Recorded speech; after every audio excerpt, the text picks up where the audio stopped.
Alors, bonjour à toutes et à tous. J'ai la chance et le plaisir d'animer cette belle rencontre avec deux géants de la bande dessinée. Je suis d'autant plus content de les retrouver car leur univers m'ont fait rêver et vibrer. Je ne pense pas être le seul dans la salle, je crois. Et je pense aussi que vous aussi, vous avez beaucoup d'ouvrages à la maison dans vos bibliothèques de ce fameux duo. Je m'appelle L'Œil de Chéri, je serai votre animateur aujourd'hui. Moi, je travaille pour un magazine qui s'appelle Métal Hurlant. Peut-être que certains ici connaissent à peu près, voilà, qui fête cette année ses 50 ans. Et j'ai aussi un podcast qui s'appelle C'est plus que de la SF, qui est toutes les semaines et qui est un podcast d'interview où beaucoup de gens sont venus, notamment François Skeuten est déjà venu parler aussi de son travail dans ce podcast. Je vais présenter nos deux invités aujourd'hui. On va commencer avec Benoît. Bonjour à vous, Benoît, qui a très gentiment préparé un magnifique PowerPoint pour aussi que cette table ronde soit la plus On peut le visuelle commencer possible. maintenant. On peut commencer maintenant, super. Benoît, vous êtes auteur, essayiste, éditeur, documentariste, scénariste et professeur au Collège de France. J'ai été professeur au Vous Collège de avez France été. 1 an. C'est voilà, un an, c'était déjà super, avec une série de rencontres autour de la bande dessinée, série de rencontres passionnantes qu'on peut retrouver en ligne. Je crois que les derniers ouvrages que vous avez publiés sont Le Retour du Capitaine Nemo chez Casterman et Réinventer le roman, Entretien avec Alain Robbe-Grillet aux éditions Flammarion. C'est bon, super. À vos côtés, il y a donc François Skeuten. Bonjour François. Bonjour. Vous êtes concept artiste, dessinateur, designer, illustrateur, scénographe. Vous êtes un touche-à-tout. Vos derniers ouvrages, il y a eu le retour aussi du Capitaine Nemo chez Casterman, mais aussi Compulsion, que vous avez illustré chez Dargaud avec Adam Roberts, l'auteur de science-fiction au scénario. Vous avez le même âge et vous publiez ensemble depuis maintenant 42 ans. Cela a commencé avec Les Murailles de Saint-Maris, qui est sorti en 1983 dans la mythique collection À suivre. Racontez-nous votre rencontre, car je crois que le début de votre compagnonnage est un peu hors norme, car il a commencé sur les bancs du collège. Voilà, j'ai anticipé avec cette photo de classe, une classe de garçons au collège Don Bosco à Bruxelles. En 1968, on était loin des barricades. Et donc, pour vous aider, voilà, François et Benoît à l'époque. Et donc, assez vite, on est devenus amis. Pour des tas de raisons, on s'est rapprochés, on a lancé un petit journal ensemble, et c'était un peu la même collaboration qu'aujourd'hui, hein, François. Oui, c'est ça, c'est qu'on s'imaginait des récits, on se racontait des histoires, puis à un moment donné, Benoît les écrivait et moi je les dessinais. Là, on voit déjà une collaboration, donc un texte, un dessin. Le texte était un peu long. Et puis, on avait d'autres collaborations, puisque ça, c'est une photo du père de François, qui était architecte, mais passionné de peinture. Et on était deux élèves le dimanche matin pour des cours de peinture, après avoir visité des expositions avec lui. C'était un maître exigeant, et François avait commencé Toi, à l'âge de 6 ans. Mais- Moi, j'avais du retard, hein. Et toi, c'était que le dimanche. Moi, C'était que le dimanche, François, c'était tous les jours de la semaine et ça passait avant tes devoirs. Oui, oui, c'est ça. C'est un père qui était un artiste un peu complet, comme ça, et passionné avant tout la peinture. Il a fait l'architecture parce qu'il avait beaucoup d'enfants. Il fallait un petit peu nourrir la famille. Et passionné par les animaux, passionné par les jardins. Un grand architecte de jardin. Et voilà, ça a nourri évidemment énormément mon imaginaire et en l'occurrence celui de Benoît aussi. Alors, moi, je n'ai pas persévéré dans cette voie de la peinture et du dessin, j'avais trouvé plus fort que moi, mais c'est certainement quelque chose qui a beaucoup compté, d'avoir cette proximité avec l'image. Il y a pas mal d'écrivains qui veulent collaborer avec des dessinateurs, et qui parfois ont une vision très langagière des choses, qui veulent préserver le plus possible de texte. Et moi, ce qui m'a toujours intéressé, c'est qu'on donne naissance à quelque chose où les mots peuvent parfois s'effacer, peuvent parfois disparaître et parfois être très présents. Ça dépend des situations. Mais ce qui compte, c'est vraiment ce qu'on conçoit ensemble. Et au fond, les origines de toute notre collaboration, c'est quand même ces pratiques enfantines. Oui, il y a beaucoup de choses qui se créent, tout le monde le sait, pendant l'enfance, pendant ces moments d'adolescence aussi, qui ont été scolairement beaucoup moins prestigieuses, prestigieux que Benoît, des années un petit peu difficiles en tant qu'étudiant, où en fait je n'aimais que dessiner, et je devais me cacher jusqu'au jour où je suis entré dans une école de bande dessinée à Saint-Luc, où là, je pouvais non seulement dessiner toute la journée, mais en plus, ils avaient l'air vraiment de trouver ça très bien. Donc c'était un changement de paradigme. En fait, je m'en suis jamais vraiment remis. Chaque jour, je me réveille, je me dis, ben, je vais avoir mon examen de maths et on va me dire que la récréation est terminée. Mais non, on me laisse encore dessiner. C'est un miracle merveilleux. Si vous le voulez bien, on va continuer dans notre DeLorean pour remonter le temps au début des années 60, au moment où vous découvrez la bande dessinée tous les deux en Belgique. Alors, comment vous êtes tombé amoureux de ce médium qui connaissait un véritable âge d'or, l'âge d'or de la BD franco-belge, et quels sont les auteurs qui vous ont tout de suite entraîné dedans? Alors, on a choisi donc 4 images, on va dire quelques mots de chacune, mais il faut dire que la BD, dans ce collège où on était, parmi nos camarades, vers la fin des années 60, était très très présente. Les 2 journaux de base, Tintin et Spirou, Pilote, qui étaient apparus, c'était vraiment une culture assez partagée. Bon, pour moi, le premier contact, ça a été Hergé, et ça allait rester longtemps, puisque j'ai beaucoup écrit sur Hergé. Ici, c'est une page magnifique de Tintin au Tibet, dont mythiquement, je me dis que c'est le premier album de Tintin que j'ai eu dans les mains, mais c'est peut-être pas vrai. En tout cas, ça reste une page extraordinaire, à la fois par son organisation, sa mise en scène, la variation dans les plans, et puis toute l'émotion qui s'en dégage, puisque c'est un moment où Haddock dit « coupez la corde, Tintin. Il vaut mieux qu'il y en ait un qui meurt plutôt que 2. » Hergé réussit à faire entrer une émotion qu'il avait longtemps cru impossible en BD. Oui, puis après, c'est à moi de commenter une planche ô combien célèbre de Blake et Mortimer. Alors oui, Jacobs, évidemment, c'est une référence. Mon frère aîné me lisait Blake et Mortimer quand j'étais sur ses genoux, donc en prenant les voix, etc. C'est sans doute là où je suis vraiment entré dans la passion de la bande dessinée, parce que mon père avait une idée un petit peu critique sur cette forme d'art, qu'il considérait très, très en bas dans la hiérarchie. Donc, 9e art, je crois qu'il la mettait encore en dessous. Ah oui, non, l'expression 9e art lui était étrangère. Oui. La peinture et l'architecture, je crois, se disputaient ses faveurs. Oui. La peinture plutôt au-dessus. Oui, voilà. Et donc, cette planche de Jacobs, bien sûr, marque jaune et évidente, c'est un auteur qui me touche beaucoup. D'abord, c'est vraiment un auteur bruxellois. Il avait un accent à couper au couteau. Je me bats d'ailleurs pour essayer de sauver sa maison natale, qui est en vente. Et c'est vrai que c'est un auteur passionnant parce qu'il est toujours en recherche graphiquement. Il crée des personnages qui vont s'imposer, devenir mythologiques dans le journal Tintin. Et puis, il m'a toujours accompagné, j'ai toujours été admiratif. Je ne l'ai pas beaucoup rencontré, mais un petit peu comme ça. Et puis surtout, j'ai eu la chance de faire un livre un peu en hommage. Le dernier pharaon, en hommage à son immense talent. On va te laisser commenter aussi Franquin. Alors Franquin, oui, j'ai beaucoup mieux connu. Ça, c'est vraiment un dessinateur. Alors, il y a tellement de choses à montrer. Bon, ça, c'est une planche. C'est le début de QRN sur Bretzelburg. Sur lequel tu as fait une conférence au Collège de France, et qui est visible en ligne. Considéré comme un des meilleurs, ou peut-être le meilleur album de la saga Spirou et Fantasio, un des meilleurs. Oui, pour des tas de raisons extraordinaires, puisqu'il va entrer en dépression au milieu de cette histoire. Et ce qui est tout à fait formidable et extraordinaire, c'est que l'histoire, malgré tout, a comment dire, aspiré cette notion. C'est en filigrane, cette notion d'être au bord de la dépression. Et le récit est extraordinaire. Grec essaye à chaque moment, son scénariste essaye de sauver les meubles. Et cette histoire est non seulement un récit formidable, mais aussi le récit d'une collaboration, le récit d'un homme aussi épuisé par... Il faut dire que ces dessinateurs, Hergé, Franquin, Jacobs, travaillaient comme des fous. Quand je vois le rythme de production qu'ils avaient, je crois beaucoup travailler, mais je suis un flemmard, un fainéant. C'est incroyable ce qu'ils faisaient en une semaine. Je suis toujours épaté de ça. Évidemment, il y a des contre-coups. Et la dépression, qui est au cœur de ce livre, en est une, évidemment. C'est aussi une planche où on voit à quel point le lettrage et le bruitage sont inséparables du dessin. C'est des choses chez beaucoup de grands auteurs de BD qui sont essentielles. Parfois, il y a des auteurs qui ne mettent plus le lettrage sur leur planche ou qui utilisent le lettrage informatique. Nous, on a vraiment l'impression que c'est indissociable. Ça fait partie du dessin. Et puis, donc, cette confiance dans l'idée de restituer le bruit. C'est un album dans lequel on a une scène de torture par le crissement d'une craie. Il faut vraiment croire au dessin, croire à la bande dessinée pour nous faire entendre ça. Mais beaucoup de choses commencent par le bruit. Évidemment, cette radio qui est assourdissante alors qu'elle vient d'un tout petit radio, une radio miniaturisé.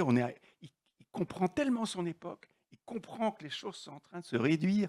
Et ça, c'est vraiment génial de ces auteurs, Hergé, Franquin, Jacob, Maurice Thieux, tant d'autres. C'est comment ils saisissent leur temps, comment ils captent. C'est ça. Moi, c'est un album qui m'a fait pleurer de rire enfant. C'est peut-être le seul album de Spirou Fantasio. Je me rappelle de l'avoir lu et ça m'a vraiment fait pleurer de rire, celui-là. Et en même temps, il a dû te faire peur parce qu'il y a des choses terribles dans ce livre. Oui, oui, c'est vrai. Mais il était déjà C'est solide. vrai, c'est vrai. Ah non, il était déjà solide. Alors, quelques mots quand même sur un autre auteur que j'ai découvert chez toi.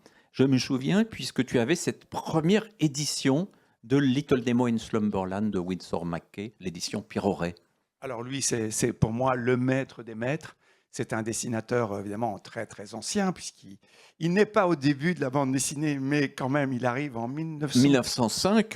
Little Nemo, oui. Et je fais appel toujours aux spécialistes et historiens de référence. Et c'est vrai que Little Nemo, c'est un enchantement. Parce que c'est d'abord un très grand format, il publie dans les journaux, en couleur, ça transforme complètement, je dirais, le rapport au récit, à la planche. Et pour moi, il invente aussi le langage, il sophistique le langage de la bande dessinée avec un talent de dessinateur. C'est un monde merveilleux. Slumberland, c'est pas un hasard. Et alors, non seulement ça, mais Benoît et moi, on a fait une exposition à Cherbourg sur l'auteur Mackay, qui non seulement est un grand auteur de bande dessinée, mais aussi un des premiers à faire du dessin animé. Et ces dessins animés sont incroyables, à faire du dessin de presse et à faire des spectacles où il dessine en direct. Un modèle pour nous. Voilà, et c'est vrai que ce qu'on fait, j'ai l'impression toujours d'être à la traîne face à lui, parce que toute son évolution, toute sa façon de penser nous a beaucoup inspiré. Alors, j'anticipe un petit peu. On se voit un peu moins à partir de 14 ans parce qu'on est dans des écoles différentes. Mais François poursuit dans la voie de la BD et il va m'épater puisqu'à l'âge de 16 ans, il publie sa première bande dessinée, une histoire courte dans Pilote, qui avait à l'époque une édition belge. Je préférais qu'on passe vite la diapositive. Mais enfin bon, c'est une histoire faite au bic avec un acharnement, une passion. Acharnement, oui, ça c'est sûr. Et il y a tellement d'enfants qui rêvent d'écrire, de faire du théâtre, de chanter, de dessiner, mais il n'y en a pas tellement qui continuent avec cet acharnement-là. Et donc, là, c'était quand même le signe que François allait pousser plus loin. Bon, alors c'est fait au Bix. Chaque case, j'ai dû les faire 3-4 fois. C'était collé après sur la page. Et c'était très laborieux, mais bon, j'y suis arrivé après des mois, je crois. Et Mutation, c'est un titre qui résume assez bien ce qu'on a fait et qui résume assez bien ce qu'est la bande dessinée, finalement. C'est vrai. Alors, une des émotions, je le dis, toi qui aimes les journaux, c'était de publier dans Pilote, c'est d'être à côté de Fred. Et je sais qu'à la dernière page de mon histoire, on tournait la page et il y avait Bleubery. Et c'était formidable pour un enfant qui avait aimé, j'étais encore un enfant, qui avait aimé tant tous ces auteurs, d'être juste collé dans le journal. Ouais, car au début, donc sur vos débuts de la BD, il y a l'atelier Claude Renard, vous en avez un petit peu parlé. Il y a le groupe du 9e rêve. Le groupe du 9e rêve et Métal Hurlant. C'est comme ça que vous avez aussi débuté, François. Vous avez donné une super interview dans Métal Hurlant où vous avez raconté un peu cette découverte, puisque c'était aussi un moment donné où la BD franco-belge avait moins la hype, comme on pourrait dire maintenant, et que c'était plutôt du côté de métal où il se passait des choses dingues. Ah ben, la lumière était depuis quelque temps du côté français, hein, il faut quand même le dire. La Belgique commençait à ternir. C'était un peu dommage, mais c'est vrai que je voyais que les gens qu'on admirait, Franquin et bien d'autres, se fatiguaient aussi. Ils commençaient à regarder, ils avaient envie de publier dans Fluide Glacial, dans Pilote et bien d'autres. Et donc, oui, alors j'ai commencé avec une histoire que j'aime encore beaucoup, qui s'appelle Carapace. Et avec mon frère, une histoire de 8 pages, qui est la première histoire que j'ai publiée dans Métal, dans le numéro 13.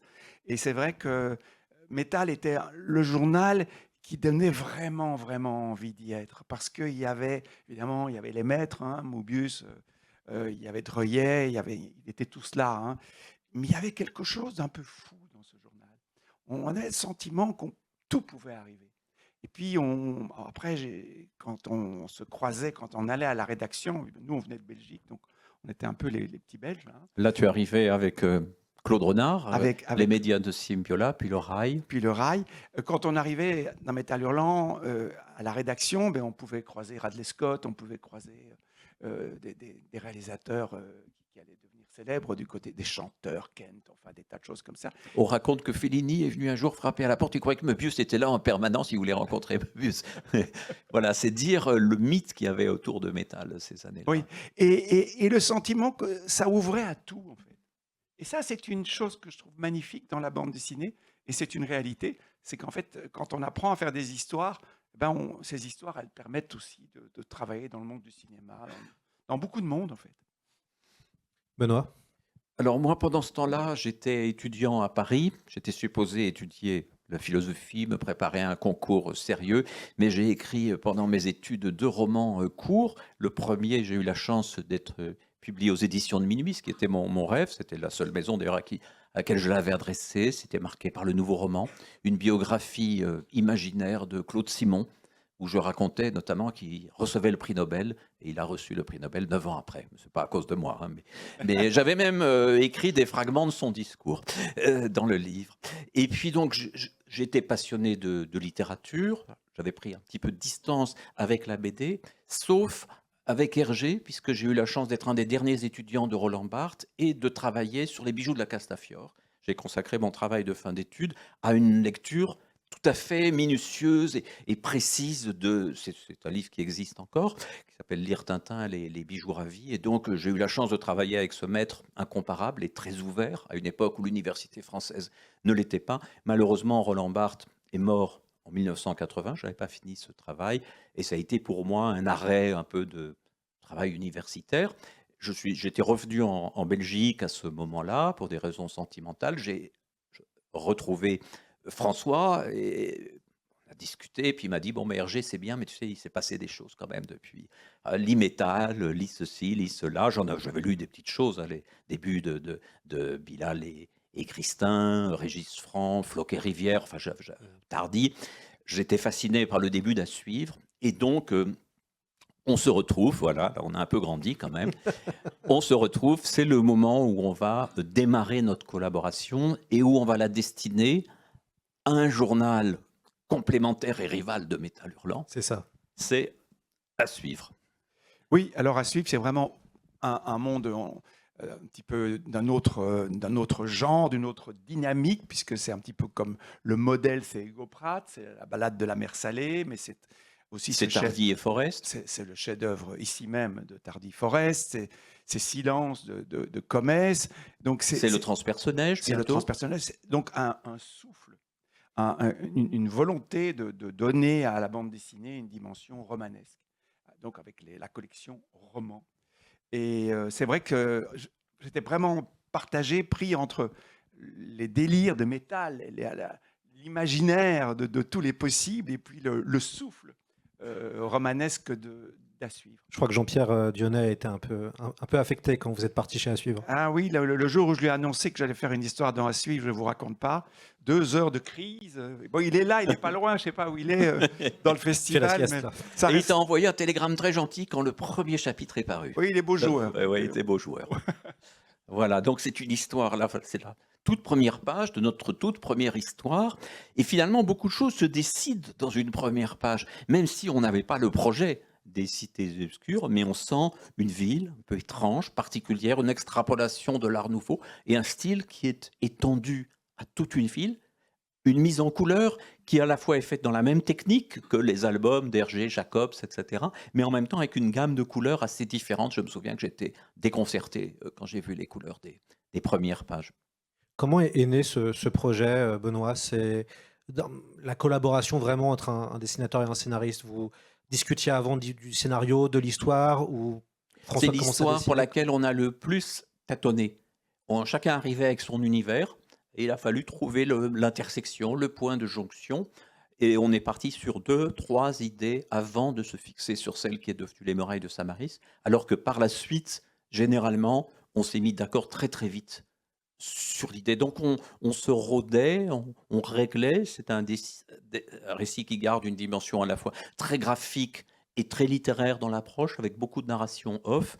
Et petit à petit, on aura joué quelque chose de plus près de la BD. C'est aussi un album court, hein, il s'inscrivait dans une collection de 48 pages, ce que Jean-Christophe Menu n'appelait pas encore le 48 CC. Mais très vite, on s'est senti à l'étroit dans ce cadre.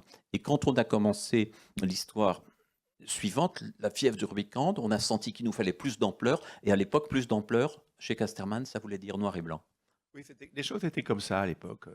C'était ou couleur ou noir et blanc. C'était couleur, vous étiez dans certaines collections.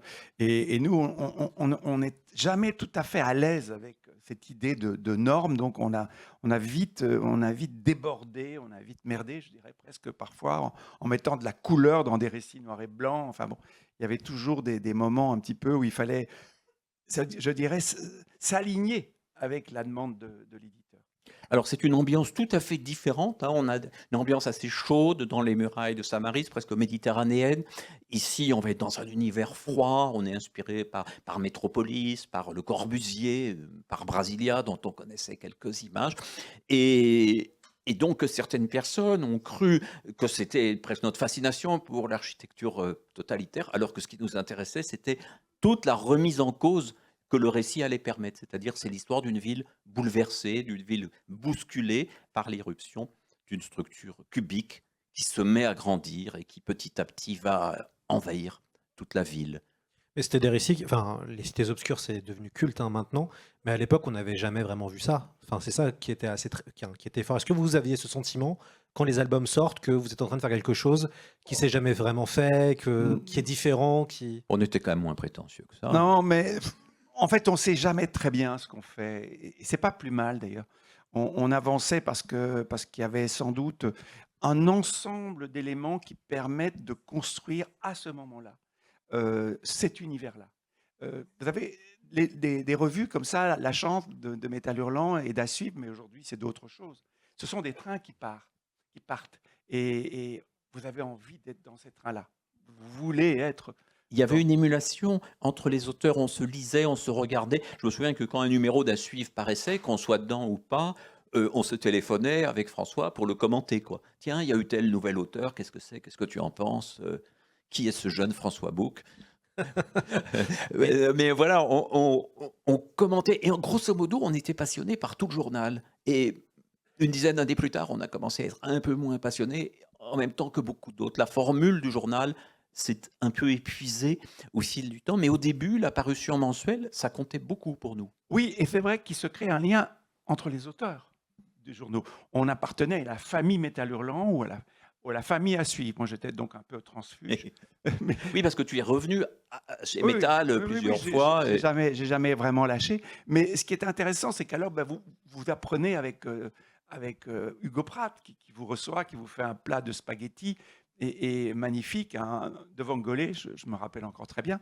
Tu as eu des contacts spéciaux avec les auteurs, parce que Tilleux, il a réparé le pneu de ton vélo. Oui, c'est vrai. Pratt a fait des Vongolé, Tilleux a réparé ton vélo. Franquin a pris du temps avec toi aussi. Oui, Franquin, c'est vraiment des auteurs généreux. Hein. C'est ça qui me passionne, c'est de voir à quel point ils ont réussi, non seulement, mais à nous donner des choses. Franquin, quand il m'appelait, il ne m'a pas appelé beaucoup, mais les rares fois, c'était quand même formidable qu'un auteur comme lui vous appelle et vous dise « Toi, tu devrais faire ça. Parce que j'ai vu ça et va plutôt par là. » Et ça vous reste dans l'oreille, ça. Hein. On n'oublie pas ça. Benoît, est-ce que l'éditeur vous laissait totalement carte blanche pour les cités obscures? Il y avait... Alors, on a eu la chance d'avoir le prix du meilleur album à Angoulême pour La fièvre du Rubicande. Ça a beaucoup aidé. C'est vrai qu'à ce moment-là, on a eu une visibilité plus grande, mais on restait toujours un peu bizarre. On leur a proposé de faire L'Archiviste, qui était à l'époque un très grand format, alors qu'ils voulaient juste faire un album avec des posters. On a commencé à mettre du texte à côté et tout ça, puis à la fin, il a été cartonné comme un vrai livre. Quand on a fait La Tour, le récit s'inscrivait d'abord comme un roman noir et blanc, avec une ambiance différente, plus médiévale, Renaissance, des références très différentes de celles qu'il y avait dans les précédents albums. Mais enfin, ça avait l'air d'être tout noir et blanc. Puis on leur a dit, il y a un secret dans cette histoire. Le secret, c'est qu'il y a des tableaux que les personnages découvrent, et eux qui vivent dans un monde noir et blanc vont être confrontés à des tableaux en couleur. Je vais arriver jusque-là, ça arrive dans le coin d'une page, à la fin d'un chapitre d'À suivre. Et puis, boum, la couleur. Alors, on nous dit, mais c'est pas possible, vous devez rester noir et blanc puisque c'est la collection roman à suivre. On a vraiment expliqué pourquoi dans l'histoire c'était central, quel rôle ça allait jouer dans la fin. Et puis j'ai fait des calculs un peu bizarres pour leur montrer qu'avec 8 pages au milieu d'histoire et 8 pages à la fin d'histoire, c'est-à-dire l'équivalent d'un seul cahier, on pouvait avoir cette présence et donc ça n'allait pas coûter si cher que ça. Moralité, quand c'est arrivé chez l'imprimeur, malgré mes calculs, ils ont dit on va tout passer sur la machine couleur. Mais ça reste là, et je reste content que la couleur ait ce rôle un petit peu discret. Mais voilà, il fallait quand même négocier, mais grosso modo, avec quand même une grande confiance, surtout de la part de Jean-Paul Mougin, qui était le rédacteur en chef d'À suivre. Un petit mot, François, sur un peu le style architectural que vous avez. Est-ce que ça aide d'avoir un papa architecte alors pour... Non, mais c'est certain qu'il a été une influence considérable et qui regardait ce que je faisais avec bienveillance, tout en me disant que je me perdais un peu dans ce sous-art. Et il n'était pas content non plus quand tu as eu le prix parce qu'il trouvait que c'était trop tôt, qu'un artiste devait rester maudit assez longtemps. Oui, c'est vrai, c'est vrai, c'est vrai. Non, il y avait une atmosphère dans ma famille artistique. C'était on n'allait pas à la plage, on allait plutôt dans les musées. Il me poussait à dessiner, voilà, les pins parasols, mais plutôt que de me retrouver sur le sable. Comment est née cette envie d'expérimenter et de vous diversifier artistiquement et intellectuellement? Parce que vous êtes vraiment un des rares cas dans le monde du 9e art à avoir fait plein de choses très très différentes. Que ce soit vous, Benoît, entre biographe, éditeur, documentariste, même professeur pendant un an, ou vous, François, entre le concept art, le cinéma, l'illustration, la scénographie. Vous avez vraiment fait beaucoup de choses. Comment c'est né cette envie d'expérimenter à chaque fois? Ce renouvellement, il commence dans les albums, hein, parce que l'archiviste ne prend pas la forme d'une bande dessinée classique. Moi j'ai l'impression qu'on est avant tout des raconteurs d'histoires, en images et en dessin. C'est vrai que le dessin, c'est Benoît plus largement l'image, parce qu'il a fait des romans photos et il a fait des films. Mais moi, mon outil, c'est le dessin. Mais le dessin, c'est un outil extraordinaire qui peut conduire, comme tu l'as dit, vers l'opéra. Le travail dans l'opéra m'a beaucoup marqué, le travail dans le cinéma, le travail dans les musées, les expositions, spectacles. Mais c'est toujours avec le dessin. J'arrive toujours, grâce au dessin, à trouver la voie pour essayer de m'adapter au médium dans lequel on entre. Très vite, on a eu aussi envie de scénographier des expositions, donc pas de nous contenter de simples accrochages, ou de présenter ce qu'on appelait des conférences fiction. Conférences fiction, ça veut dire qu'on assemblait des images, comme je fais maintenant, mais au lieu de les expliquer, on racontait une histoire à deux voix, et puis on a associé un musicien, une chanteuse, etc., petit à petit, et ça nous a aidés dans la construction des histoires, peut-être dans la complicité, ce changement de rôle. Parce que là, dans une conférence fiction, il n'y a plus scénariste, dessinateur. Il y a deux personnes qui créent quelque chose ensemble. Oui, on improvise, on a juste une trame d'image. Mais sinon, Benoît et moi, on improvise, on raconte des histoires, on se renvoie la balle. Parfois, je lui renvoie des choses où je ne sais pas trop où je vais. Bon, lui, il rattrape tout ça. C'est un jeu, il faut que ça reste un jeu. Il faut qu'il y ait du plaisir. Il faut qu'il y ait du plaisir à faire les histoires, il faut qu'il y ait du plaisir à les dessiner, parce que c'est tellement long. Les histoires, les albums prennent 2-3 ans. C'est des efforts considérables, c'est une discipline très, très dure. Dans chaque histoire, il y a des nouveaux enjeux. Par exemple, dans L'Enfant penché, on ne va pas montrer d'image, mais il y a une rencontre avec la photographie. Et donc là, on a greffé photos et dessins dans certaines planches. Et c'était vraiment en le voyant sur la page qu'on se rendait compte si ça fonctionnait ou si ça ne fonctionnait pas. Ça, c'est très étrange, parce que ce n'est pas partir d'une idée préalable, abstraite, c'est vraiment tester les choses. Et ça nous a toujours passionnés, et ça nous a passionnés en même temps que les rencontres qui ont permis ces évolutions et ces transformations. Alors oui, ça c'est un truc très important. C'est qu'en fait, si vous ne faites que de la bande dessinée du matin au soir, à la fin, vous vous enfermez un peu. L'avantage d'être dans des aventures avec des réalisateurs au service de projets très divers, d'expositions, d'aller faire un pavillon à Aichi, au Japon, de faire le pavillon des Utopies à Hanovre, de travailler voilà. Le musée des Ombres à Angoulême, Voilà. Opéra Bulle à Paris. Voilà, enfin d'être dans des projets où vous êtes obligé de travailler avec des scientifiques, à travailler avec des contraintes, c'est que du coup vous redevenez un peu des élèves et vous vous remettez à apprendre. Parce que sinon, il n'y a rien à faire, c'est un métier qui peut vous asphyxier un peu.